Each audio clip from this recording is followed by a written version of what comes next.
Hey everyone, the ranting music reviewer here. Now I know most of you might be like, what's a Folkaways record?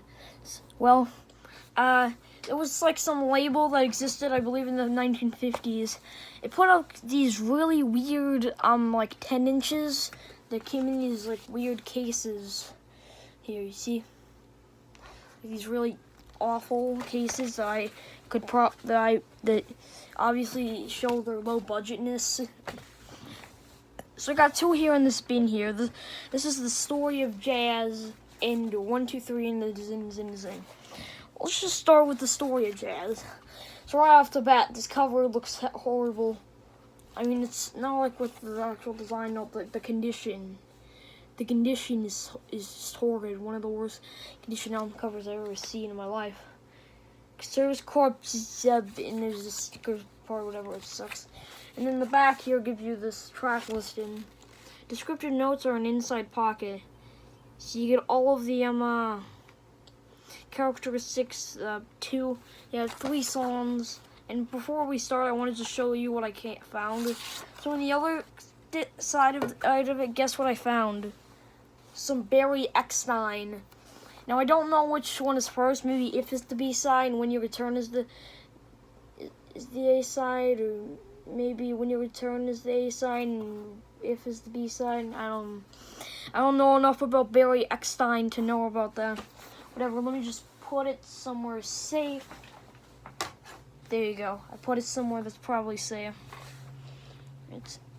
So yeah, it comes with this collective booklet or something like that. Yeah, here it is. It's a piece of paper.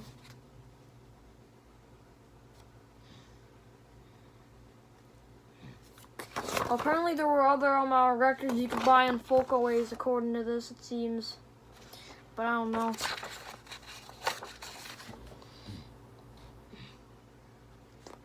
Now it has some other details in this here.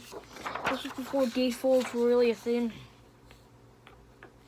So they couldn't put this in like in the correct way.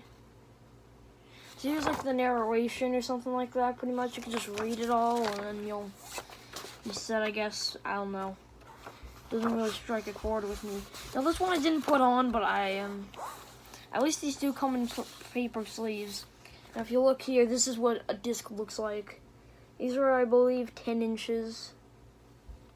This one came out in 1954. It's the first album of jazz. It's for children. And then here you go. Here's the characters on this side. This is what the label looks like. Now this here, there was something. Now it does say this: long plane, non-breakable micro groove. So I'm not that big catched up on what a micro groove is, but I think it's like there's like a second groove, but it's smaller. It's like used for like a. So here's 1, 2, 3 and the zin zin zin. This is the main one I wanted to talk about. Street Games and the Song of the Children of New York City. Folkaways Records and Service Corp. FC. It was recorded and edited by Tony Schwartz.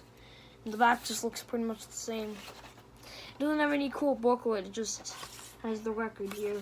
Now this one you can probably tell the micro grooves a lot more. If you look closely, there's a lot of micro grooves on this one. Now I noticed it's at 33 RPM because it looks like a 10 inch. Is it actually a 10 inch though? I'll just put these on top of each other. Yeah, they are. It is a 10 inch. I thought it was 78 RPM, but it turns out if you look at the label, it's 33 RPM. It had ungodly static that didn't sound very well when I tried to hear it, and the sound quality of the actual recording didn't sound very good. And I guess probably just because you're recording it with some like 1953 microphone, because this came out before it. It came out in 1953. So, I mean, yeah, it's probably gonna sound bad, especially if it was bought in the 1950s. I mean, you don't know. Maybe the person who bought this was like, I don't know, 15 or something back then. And they're just really old. But I don't know. No, I wouldn't hold my breath on that. But overall, these records, I've never listened to them before, and they aren't very unique. But overall, they're actually really cool pieces of music. Kind of.